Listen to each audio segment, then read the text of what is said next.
Okay, welcome to this episode of Slurp. If you are new to this podcast, Gabe and I will watch movies. In this instance, we watched The Evil Dead, and we watched it separately and have not said a word until right here, right now, where we will review, recap, and discuss all things Evil Dead. Okay, here we go.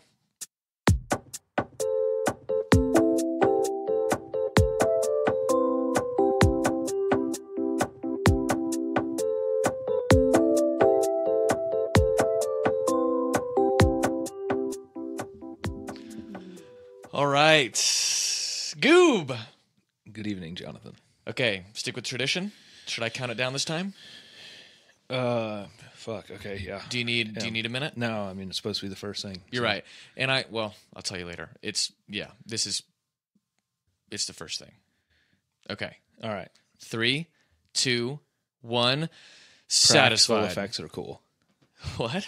Practical effects are cool. Just generally speaking, that's your first impression of the movie? That was the thing that just came to my head. Okay. Yeah. So if that's going to be like the first thing that comes to your head, it might not have anything to do with the movie, technically, if we're staying true to that. How do you mean? Like if the countdown is just the first thing that comes to your mind, it could be anything. Right. I mean, I'm assuming since we're doing the podcast about a movie, it's going to be in relation to the movie. Yeah. But yeah, anyways. Could have been my nose itches It could have been. as you scratch your nose. Yeah. Okay, that was weird. Wow. That was a weird little mind Still trick doing you it. played on me. Yeah, I am. Wow. Okay, so practical effects are cool. Yeah. They're great. That was awesome. Because here's the thing with practical effects. It doesn't matter whether or not they look real. Because that's kind of not the point. They're just great. If you were to have effects that looked as bogus as the ones in the 1981 Evil Dead did, except they were computer generated, it would be an unwatchable movie. Yeah. Right? Like if you had computer generated effects that looked as fake as the practical effects in Evil Dead did, it would not be a good... see the third part Hobbit movie if you don't believe The me on third that. part Hobbit movie? Yeah. Okay. It's some of the worst CGI I've ever seen in like a I did not large like any of budget those film. movies. I mean, it's absolutely All- terrible. I Really, thought all of them have all of horrible them. CGI. Yeah, I thought all of them were horrible. they're pretty terrible. Yeah, Okay, yeah. They were really cool in this movie. yeah. Mine they were was great. satisfied. Okay. I was so unbelievably satisfied Yeah. with this movie. Mhm. I like... Isn't that what you wish that Terrifier had been?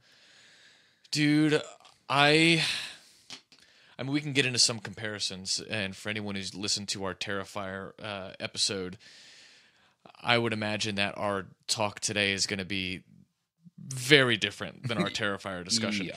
And dude, I was so happy watching this movie from Yeah. start to finish. Yeah. I was just happy. I was satisfied. I had a fucking smile on my face. Like, so speaking of Terrifier, when I was watching the Terrifier, we were all together, so it was kind of fun just being together watching a movie that was that ridiculous and horrible. But even then, there were parts, toward the end where I was like, okay, let's wrap it up. Mm-hmm. You know how some movies are like that, Sure. where you're kind of, you kind of start looking at your phone and go, okay, no, I'll watch the movie. And you just kind of, it's dragging on. This movie had none of that. Like, I felt like it was 30 minutes. And I loved it. Definitely. Yeah, I think that part of that for me has to do with, and I'll say this now, I actually watched both the original and the remake. I'd seen them before, but just in the past week I've watched both of them. The remake was when? 2013? Yes. You're not talking about the sequel. No, not the sequel. Okay, the got remake it. of Got it. Evil Dead.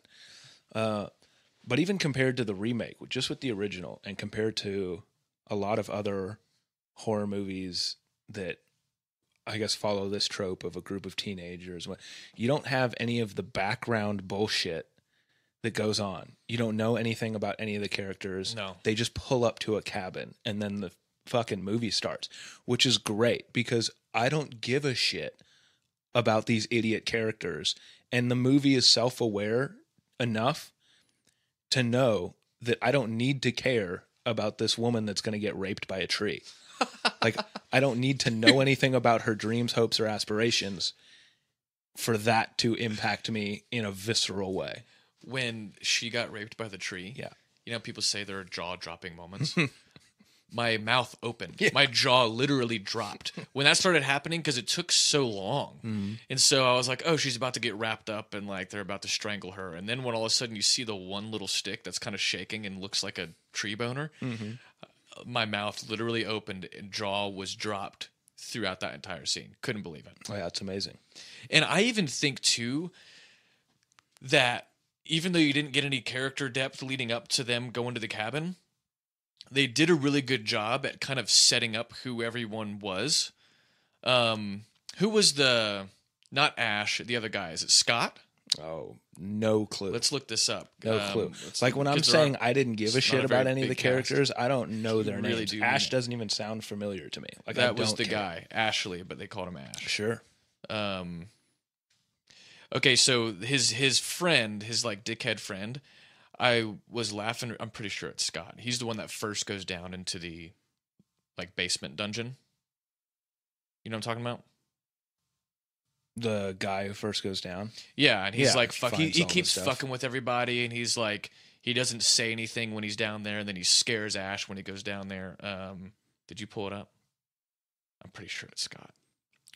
Scott is the name of a person played by Richard DeManencore. Okay, yeah. So that's his character's name. Okay, it's Scott. Yeah. Okay. Richards. Yeah. Yeah. When I was watching him, I was laughing really hard because I was like, he is so just that guy, and I think most friend groups have that guy, and if they don't, I think most friend groups kind of need that guy who's just would be really, really fun to hang out with because like he's just gonna poke every single beehive that he's close to. Sure. And even though they had no backstory on old Scott, like just the way that they were kind of portraying him, I was like, I just love this guy. Like I hate him. Like he would be really obnoxious to be around all the time, but I just love that they have that guy in this group of friends. Right, which is great, and that movie just goes to show, even though it came out in 1981, something that most films that are in that genre haven't figured out since then, which is that you just don't need all those establishing scenes where you establish your characters outside the context of the story before they go into the story. It's just not necessary. You can do it with very quick dialogue and action that the characters do once they're inside the story. Right. Like the scene that you're describing. I mean, that tells you who that guy is. You've met those people. You know what they were like in school. You know how old he is. You know who this guy is. Even Ash and even the girls, and I'm going to confuse all the girls' names.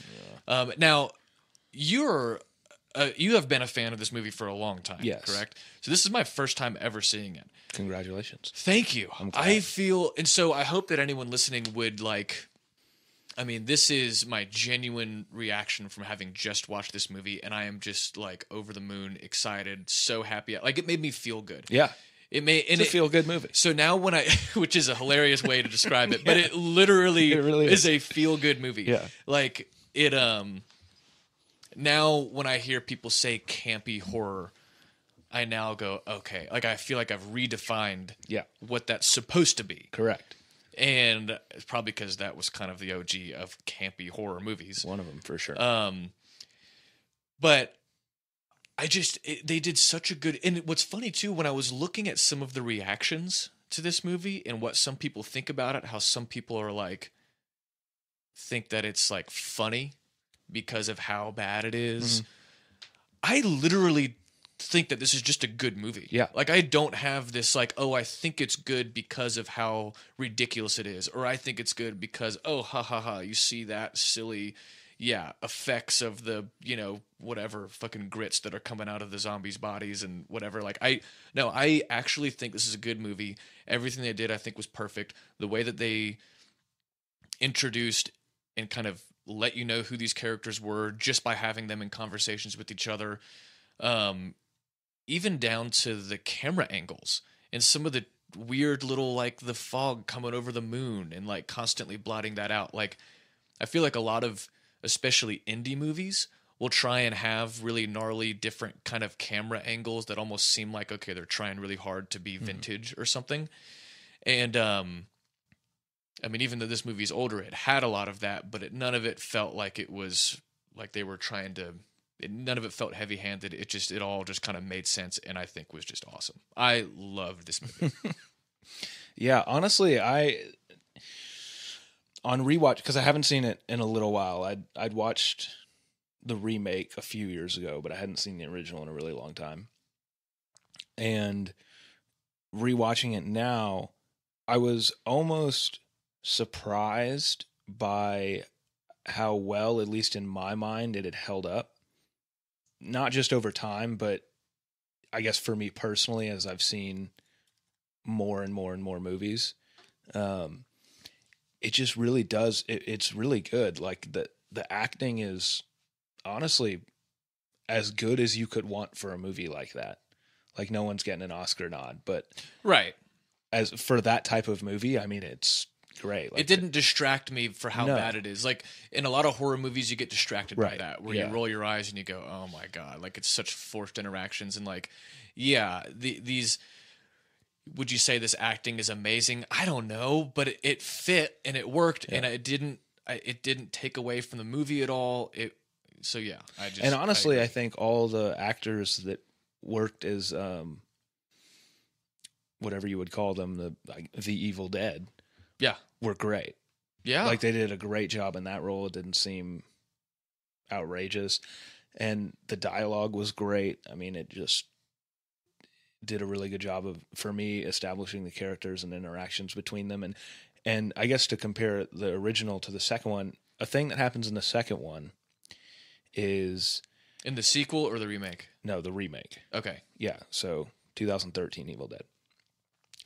So I guess what they were looking at with the first film is you have the girl who gets creeped out originally, and then gets raped by a tree. mm-hmm. And then she comes back. And I think in the remake they were like, we want a reason for the people here to not believe her, Mm-hmm. or to think that she's losing it or whatever.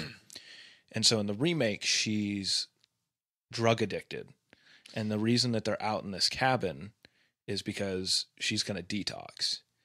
And so she's giving up the drugs. Like I the don't first like that. scene is her. Yeah, it's terrible. The first scene is her like dumping her drugs down a well, and there's like a nurse there or whatever. Yeah, One of the characters is the nurse. Get Yeah, out of here. It's stupid. It's entirely superfluous.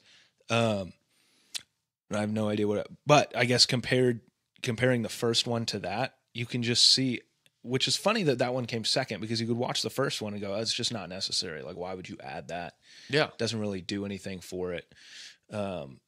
I think what they try to do is they're trying to have this payoff between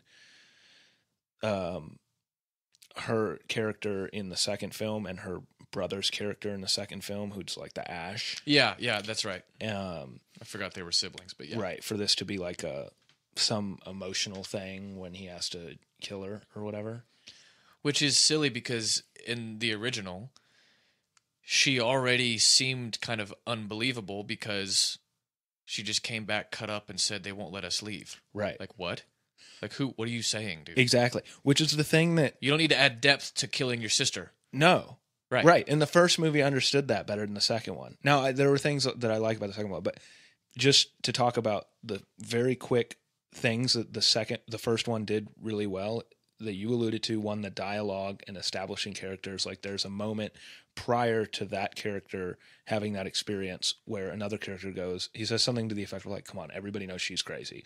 And it's like, oh, okay, they think she's crazy. Yeah. That's fine. She's the weird girl. I get it. Yeah. So they're not going to believe her. That's No that's need all to you need. Yes, correct. And then you're right. If you go, like picture that you're in a cabin in the woods with your friends. One of you, I don't care if you think they're weird or not, goes away for a period of time outside, comes back, cut up, and says that the woods did this to her. Mm-hmm. You are not going to believe that. No. And you would immediately think, okay, fifth wheel, of course you're saying this because you want us all to go. I did have that thought where I wonder if whoever wrote this just like had a bad fifth wheel experience. And maybe that's just like somehow just a manifestation of Yeah, when how they were on felt. that trip, they were like, God, somebody should fuck her. Everyone's like a fucking getting tree or something. Yeah, everyone's getting laid except for that one person. Just went, fuck this. I wish everybody died, and they made a movie about it. Yeah. Okay, so what I am interested in is finding out why I like this movie and if it's actually good. I do believe that it's good, so that's just my opinion. So I guess someone could say, "Oh, it sucks," and I'll be like, "I disagree." But there was all of the horror movie kind of cliches. Mm-hmm. You know, the taking a long time to crawl away and like long drawn out suspense of like they're getting closer and they shut the door at the last minute. You know, it's silent and then there's a jump scare. Like all of those elements were there. But kind of like with Terrifier, how we said that that movie was pretty much only horror movie cliches and nothing else to like make it actually a good movie. This movie still had all of that stuff, but I can't even put a finger on why I thought it was that much better. Well, here's an interesting thing that I guess to talk about that in a slightly different way. This movie to me isn't scary. I know I wasn't that scared. Right, it's not a watching it. frightening film. No. I wouldn't call it I guess probably when it came out, it was definitely considered a horror movie, I would assume. Because if you think about 1981... There were some creepy moments. There were some moments that were kind of like, sure. like when she's laughing on the ground and like singing. And like there was some... But anyways. I think for the time that it came out, it was probably one of the most, if not the most violent or gory, maybe specifically, movies that had come out, at least that was popular. Because this movie was received pretty well. Was it really? Critically, yeah. Interesting. And that's kind of stood up. It stayed pretty well received. Yeah, critically. it's got like a 95% on Rotten Tomatoes or something. Yeah. It's a great movie. It's a fucking amazing movie. But yeah, why? I mean... Yeah, I think to talk about that, like I think that if the goal of this movie was purely to be scary, I think it would have made different decisions and done different things that would have made all of those tropes seem cheesy. Mm-hmm. But because I don't think that was actually the intent of the movie, maybe more thrilling, maybe murder porn, honestly. I mean, yeah. It really is 1981 murder porn. Like it's just fucked up and yeah. But in like in my opinion, really like creative ways. Dude, yeah. Like watching the things that happen to these people happen is just... I was really struck by just the way they filmed it too. Like there were certain just little details on different shots that they got that I thought were actually very, I don't know, beautifully shot, like in really creative angles, like even down like to when they would switch to almost like whatever evil force it is that's taking them over, it would almost switch to the perspective of that. Like there was when it was like kind of flowing through the woods, but then even when it's watching them and you see, you know, Ash kiss his girlfriend after he gives her the necklace, and then it zooms out to the angle of them watching that from outside of the house, and then it goes around and it kind of looks at, you know, Scott and his girlfriend about to, you know, get it on, and then it goes to the, you know, fifth wheel girl by herself, and it's kind of the way they pan around the house, the way that they kind of, I don't know, go back and forth between different perspectives like that. I just thought it was really well done, and it didn't seem like, okay, we get it, bro. You're like, you drink coffee at coffee shops and, you know, wear skinny pants and like, or artsy. Like it didn't, it didn't get any of that. It was just, sure. It just felt like it was just really well done and beautifully shot. And I was really impressed by that. Like that stuck out to me. I don't know if it did for you, but I think I was just surprised at how much I really enjoyed the way they filmed it. Yeah, no, I agree with that completely. And the one thing that I will say, I think the second one, the remake, did pretty well was, I guess, keeping that tradition going. Okay. Like the first shot, I guess and another thing, and this is everything negative that I say about the remake, I am saying to point out how good I think the original is. Mm-hmm. In the remake, the first scene of the movie is, you know, 50 years ago, maybe it's the same cabin, it's not entirely clear. There's another possessed person and it's this thing and they're getting rid of the possession and the dad has to burn her alive and all this. And then it switches to an establishing shot of them driving through the woods, which has this really awesome camera maneuver from a helicopter where the camera basically flips over, like it's going one direction, then flips over 180 degrees. It's a really cool shot. But Yeah. so they kept some of that same creativity. Cool. But yeah, I just love that the first one didn't try to explain anything like leading up to what happens. It didn't show you a 50 years earlier scene where you see a previous iteration of the curse or something about where the curse comes from. Or what they were like when they were kids and why they're acting this way and adding depth to their relationship with each other, how they met. Yeah, it's just unnecessary. For this type of movie, it's just for sure completely unnecessary. I didn't even think about it like that until you said that, but it is, I do really like that they just kind of threw you right into it. But this has been my favorite cult film that we've watched so far. Yeah. Like, we've watched some good ones, but this one, I genuinely, like, the time flew by. It was just, I totally get it. Have you seen the sequel? No. So that, people say, is just as good, if not better. Wow. Yeah. But apparently it's different. Like, they might lean into some of the comedic elements a little bit more. Okay. And I don't know this. Someone listening could be like, dude, you're totally wrong. But that's kind of what it seems like. But there are people who say that one is just as good, if not better, like on whatever it was, 50 best cult movies of all time. The Evil Dead 2 was ranked higher on that list than The Evil Dead. They were both on there, but it was like 10 slots above it. Interesting. I know, right? So now I'm like, okay, we have to do that one. I wonder, and again, having not seen it, what I would imagine that comes from is that on the second one, I feel like they would, like what you just said, they would have leaned in a little bit more to those campier elements, which I feel like is probably the thing that makes movies get a cult following, or one of the things that can help them get a cult following is just being like super campy.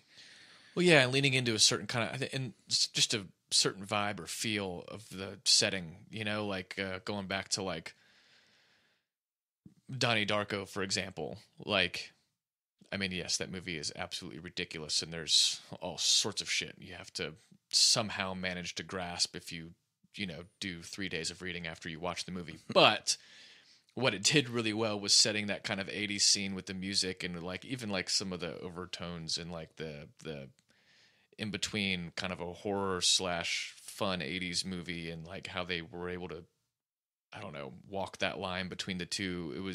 They certainly created, you could feel it when you watched it. Where like when I think back to Donnie Darko or to Evil Dead or to whatever other cult film, it's almost like it has a similar effect of like if a smell brings you back to a certain place, like these kind of movies, I don't know if that makes sense, but have a similar way that it jogs my memory. Sure. Yeah, like nostalgia.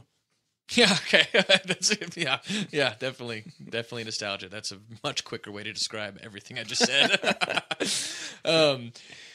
Okay, so I also liked, you had mentioned this in another one that we did about when you see a villain a lot, how it desensitizes you to it. And you never really see what this is. No.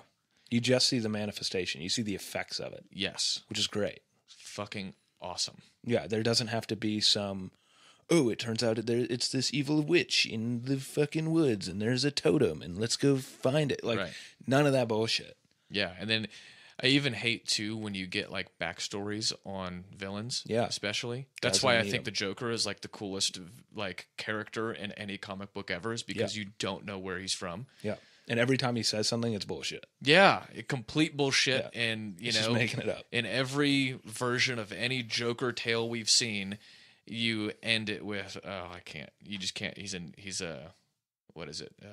Untrustworthy narrator. Yeah, unreliable. Unreliable narrator. Yeah, which, honestly, I hated the movie Joker, the Joaquin Phoenix one. Did you really? Yeah, I didn't like it. I mean, Joaquin Phoenix was amazing, obviously. Yeah.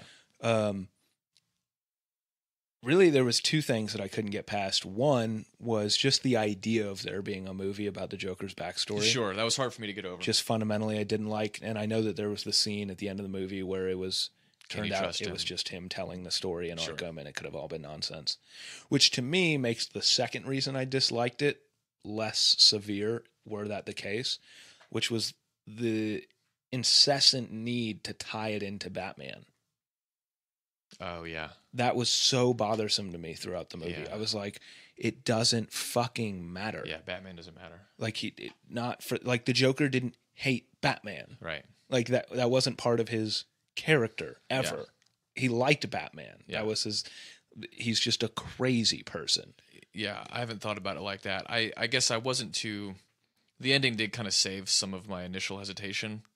At least the fact that there was some element of, or maybe not. Mm-hmm. I was like, okay, cool. Like that kind of saved, because my initial was like, you can't do a Joker origin story. Right. Like that's everything that the Joker sacrilege. Isn't. Yeah. Yeah. It's like doing a god origin story.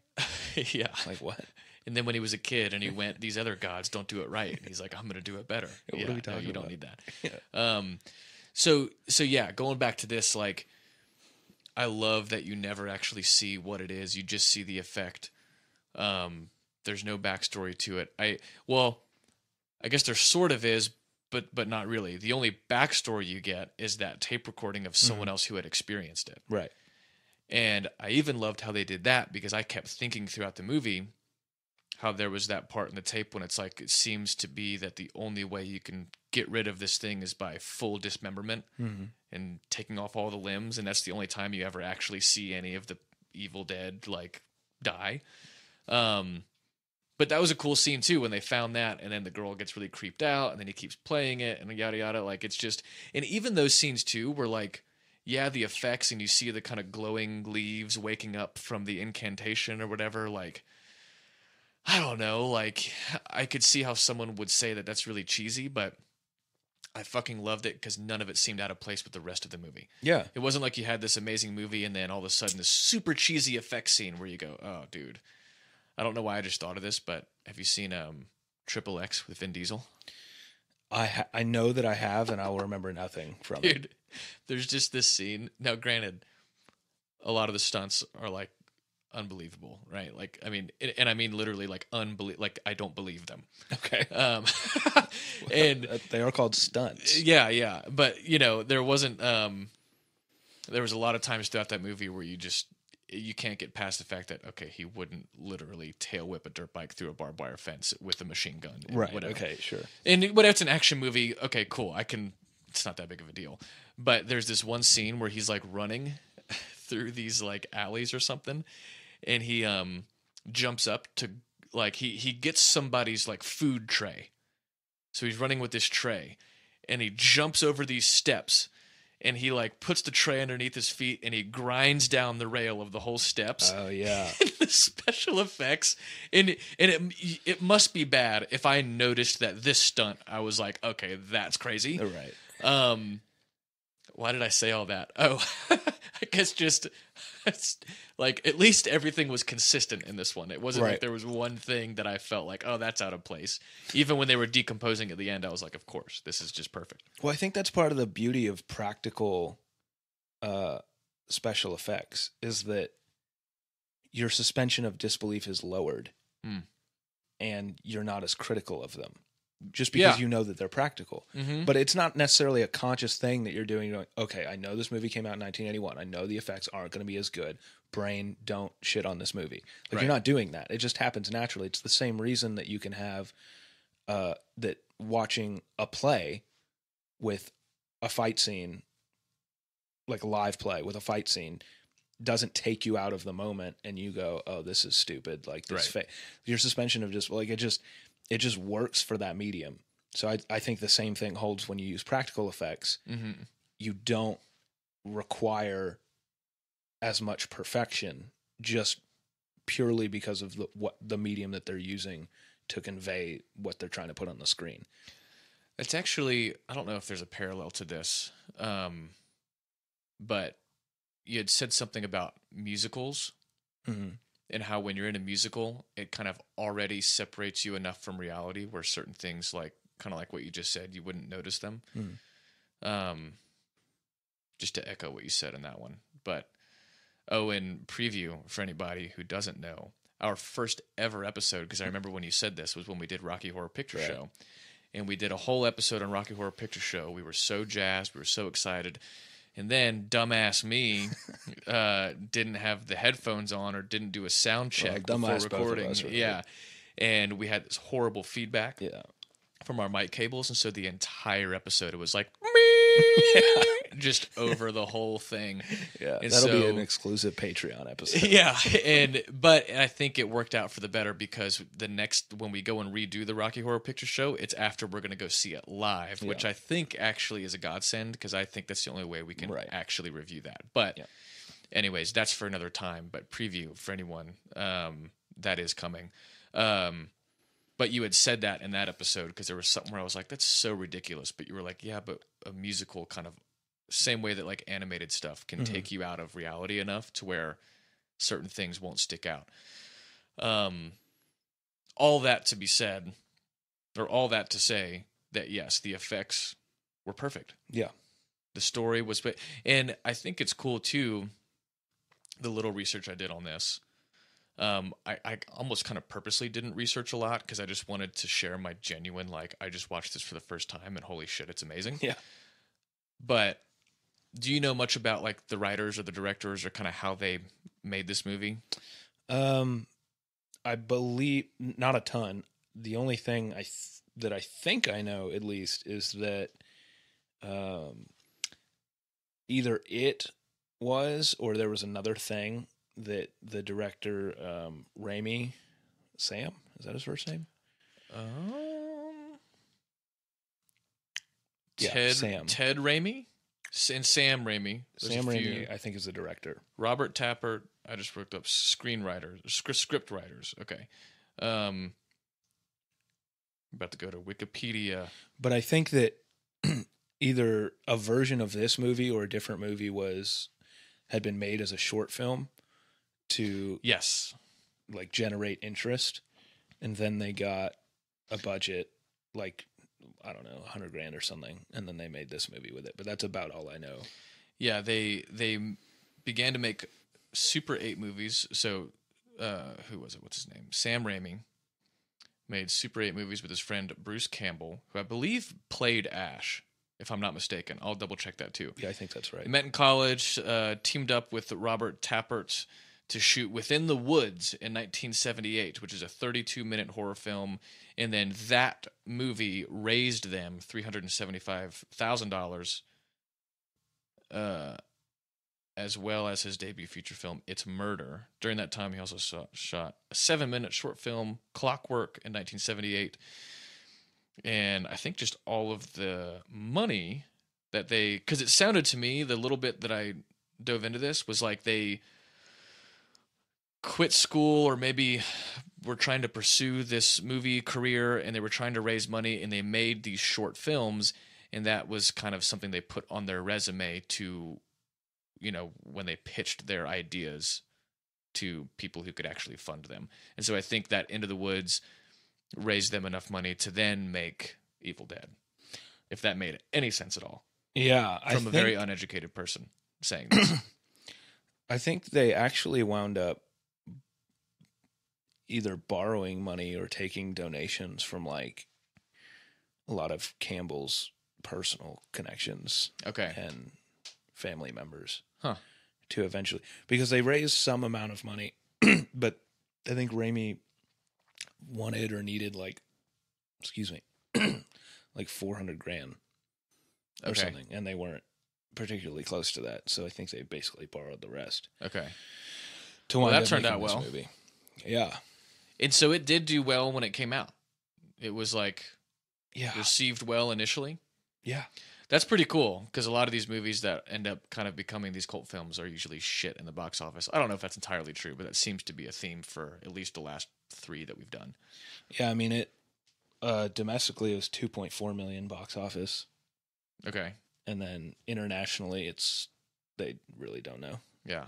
It was between 2.7 and 30 million. So, and how much? What I don't know. How much was the horror genre? I don't know, prominent before this. I mean, it definitely was. Yeah. It was what I think this movie, because I mean, a lot of the, I don't know if I'd say a lot, but I'll say plenty of movies prior to this were definitely horror. I mean, The Exorcist. Yeah, that was 70s, right?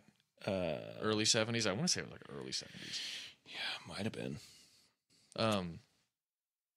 That was the only one I could think of too. I couldn't think of many, like, because when I think horror, I mean, I think of some of the classics that came out like in the 80s, I guess. Like there was this, but then you have like Halloween, you have like Friday the 13th, you got like Nightmare on Elm Street, like some of those classic, I don't know, movies that have kind of stood up over time, or at least they've made a bunch of remakes over time. But before the 80s, yeah. What was I mean, the Halloween horror scene came like? out in the 70s. Came out. Oh, it did? 45, Okay. yeah. I thought that was 80s for some reason. I mean, Salem's Lot. God, this Texas is a good... Chainsaw Massacre. Oh yeah, that was old. Carrie. Okay, so this Horror genre this wasn't quite as well established, but as this, I think, if I'm not mistaken, introduced, or I guess gave rise to the current popularity of what you might call campy slashers. Okay. Because I guess, I mean, Texas Chainsaw is a slasher, essentially. That one had a different feel to it, though. Like, that one, like... Than this one? Yeah. Oh, for sure. Big time. Like, no, for sure. This one, to me, was different. And it's so... It is really interesting, like, talking about it now, where it's hard to put a finger on... Like, I can talk about specific things that I liked about it, but it's really hard to, like, articulate why I fucking loved it so much. Mm. You know what I mean? Sure. I mean, I fucking loved this movie. It's I knew you would. Really good. I knew you would. God, it's good. It's great. It I mean, I really am like, you know, I don't know. I've seen a lot of movies that I've seen once and I'm fine with seeing them once. Even movies that like are really good. I don't really, but like this, I don't know. And I've said this about a couple of the ones that we've watched, I think. I don't know. That's not true. Maybe The Big Lebowski. Yeah, I'll rewatch. But I mean, I really will. Happily watch this a lot. And there are people out there who have watched this movie like hundreds of times. And I can see why. Yeah. Totally good feelings. And you're right. It wasn't necessarily scary. Mm-mm. But it was just so much fucking fun. Yeah. No, it's a really fun movie. I'm trying to think of some like specific parts that really stood out to me. Yeah, I mean, the one that always sticks out to me whenever someone says the words Evil Dead is a woman being raped by a tree. I mean, that's just... Yeah. Like... That was absurd. I don't think that's happened in cinema prior to or since that. No. Other than in the remake, she does still happen. get raped by the tree. Okay. So.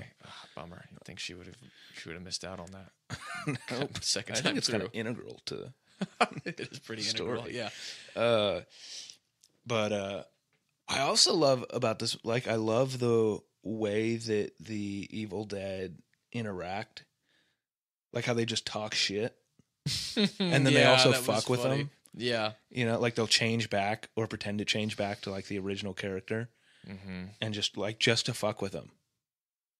I will say the parts that actually were kind of scary. And I can be a pussy with horror movies sometimes.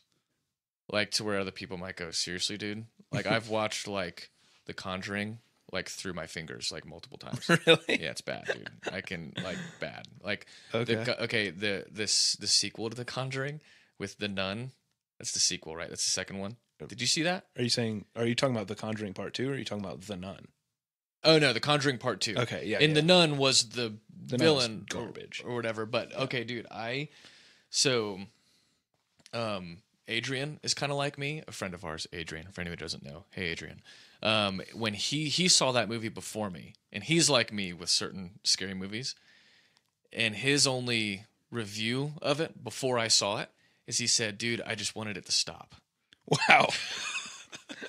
when I watched that movie, the Conjuring Part 2, I just wanted it to stop. Is Part 2 scared the fuck out of me? Really? Is that the one? I can't remember if it's Part 2 or Part 1 where the end is like he has to go to like some upside down world version and like pull somebody out. You might be thinking of a different movie entirely. Wow.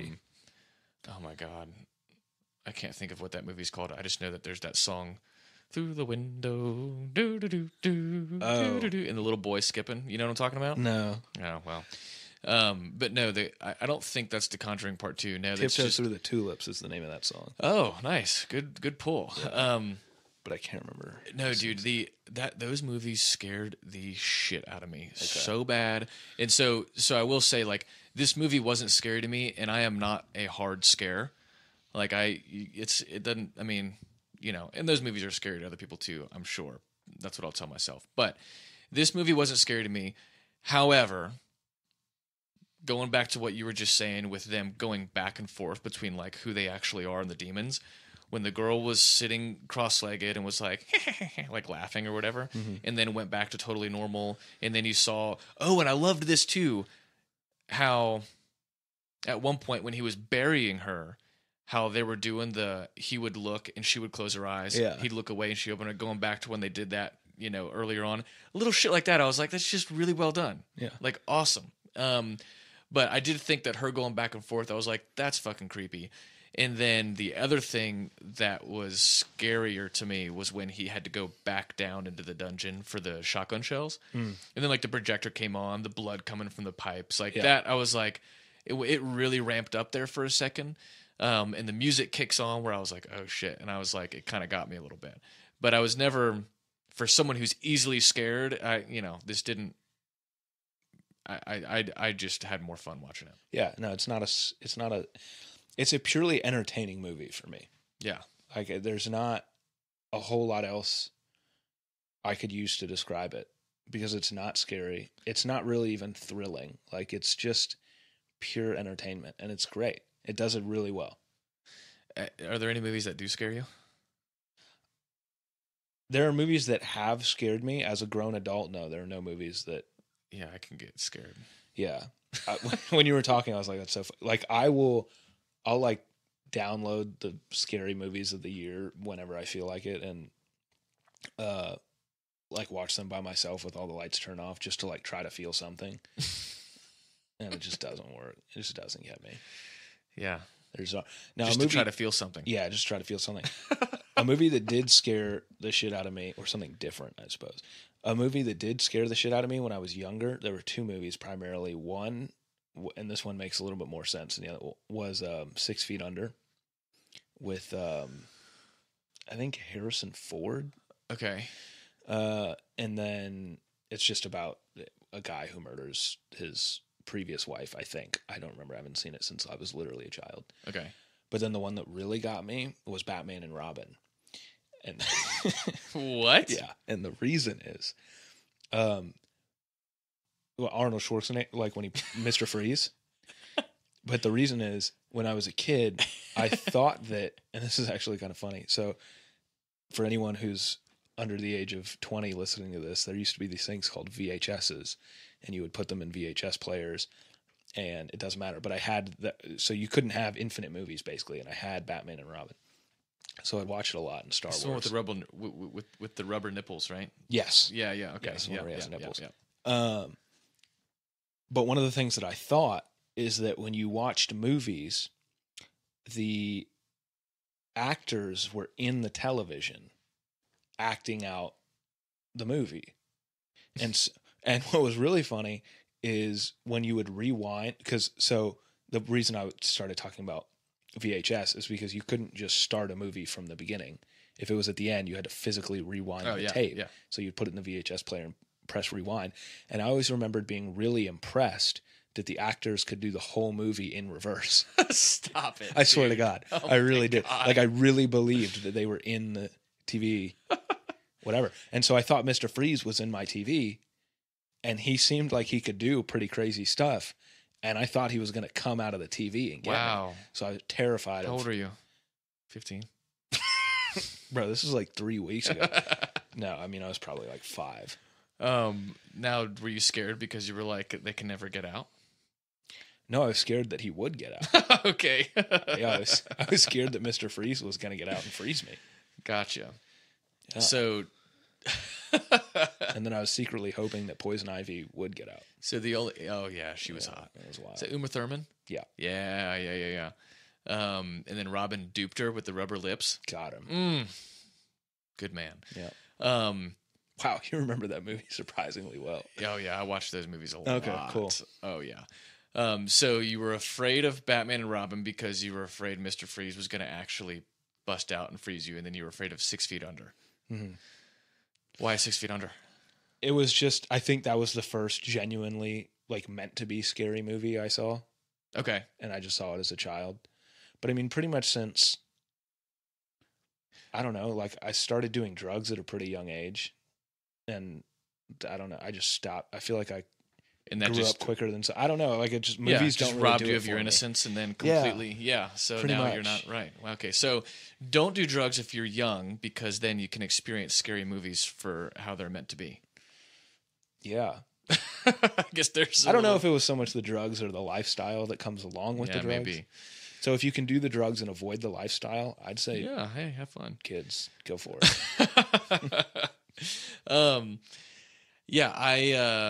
Dude, if I watched Scooby-Doo too late, I had to like sleep with my mom.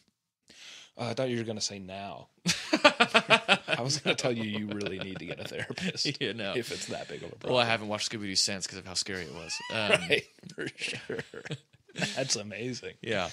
No, wow. I have always been a pretty easy scare. Wizard of Oz fucked me up. Dude. What? Fucked me The Wizard up, of Oz? Bro. And not like the monkey scene like a lot of people think. I mean, that was creepy, but just the witch, dude. Freaked me out. When I was a kid, bro, when I was a kid, nope. I mean, The Exorcist maybe that's got why you me. don't like musicals. I really... demonic shit usually scares me a lot more than like slasher shit will. I mean, there's the jump scare which stuff. is funny because a slasher film type thing could happen to you. Well, and that's what everybody always says is like they say like a movie like The Strangers or something where they're like, oh no, because that could actually happen. And I don't know, and this is probably like a false sense of confidence or something, or maybe like misplaced. I don't fucking know. But it's hard for me to get behind the fact where I'm like, oh yeah, but I own weapons. Yeah. A lot of them. Yeah, so many of these movies don't apply to people with firearms. Yeah, I just, so I think the fact that I would have a fighting chance, even if they still killed me. And yes, that is scary to go, fuck, the house is being surrounded by strangers and like they're coming after me. Like that's scary, but that doesn't scare me watching it. But like demonic kind of possession type movies where like there's nothing you can do and it's just like something, supernatural that's going on. Literally why I watched The Conjuring through my fingers is because I was so scared. Now, one of the things that I actually like about Evil Dead is that, and a lot of horror movies borrow this thing, is that the characters have to do something that brings what happens on them, even though it might be, at least in light of the consequences of their actions, an entirely innocuous thing. So, for instance, snooping around in the basement and playing a tape. Like, that seems like something that any curious person might do. Sure. But they had to do something to make it happen, which I like. Because when it really is arbitrary, like in the haunting movies where the kid just happens to be the kid that got I'm like, it takes something out of it for me. It doesn't mean I don't enjoy those movies. If, I enjoyed The Conjuring Part 2, but yeah, I do like the idea that you have to do something, even if it's completely I already said innocuous, but I'll say it again. Yeah. I do like that element. Yeah, it definitely, and I think that just kind of, just speaks well of this movie because there are so many little elements like that. And maybe that's what it is. Maybe it's like the attention to detail and the fact that I don't feel like, so going back to, and not to like cross-reference, our, million other episodes that we've done or anything, but speaking of The Terrifier, our biggest beef with that movie was that somebody just had a cool idea for a villain, it seemed, and then just wanted to like get a camera so they could show this villain being the villain. Whereas this movie felt like these people actually just wanted to make a movie and had a lot of little details kind of fleshed out in their mind at how they were going to shoot certain things, things like what you just mentioned, at how they're going to bring this upon themselves, maybe without realizing it. And even kind of the character dynamic and being able to kind of show that without giving you too much shit you don't need. Like, all these details just seemed really, really well done. And maybe that's the reason why I think it's so much better than a lot of other horror movies, is because it doesn't necessarily seem like, it's not scary like a lot of horror movies, but I don't like it because it's so bad it's good. I'm not in that camp. I think that it's actually just a well-made movie. Yeah, it's a good movie. I think it's creative as fuck. Yeah, I think it's a movie you could watch to understand why a lot of the tropes exist in horror movies. Yeah. Because I think in this movie, they're done well. Yes, very well. So. Yeah, good fucking film. Yeah, you should see it. If you haven't seen it, 1981, yes. Evil Dead, I would say watch that first. You can watch the remake. I'll endorse the remake too. I'll say watch the remake. And we need to watch the Evil Dead 2, apparently. I guess, yeah. I just assumed it would suck. I don't know why. I was Dude, like, apparently it is legit. It's got great reviews online. People are all about it. It's on whatever lists. If you're a list guy, that's, it's on. It makes the list of like guy. Good cult movies. Yeah, and I think it's a little bit different, but we should definitely watch that. But my, I guess, concluding review is, fuck yeah, you should see this movie. If you haven't, see it. It's fun. It's awesome. Like, there's a reason why people reference it all the time. It's almost like, I don't know, have you ever had moments where a lot of people like a certain band and you don't really get it? Maybe you've heard one of their hits and you go, yeah, they're okay. But then you go listen to an album and you go, oh, I get it now. Mm-hmm. That's why they're really good. Like, I had that kind of effect with this movie where I was like, oh, okay, I've been hearing about this movie for years. That's why. Yeah. So fucking watch it. Yeah.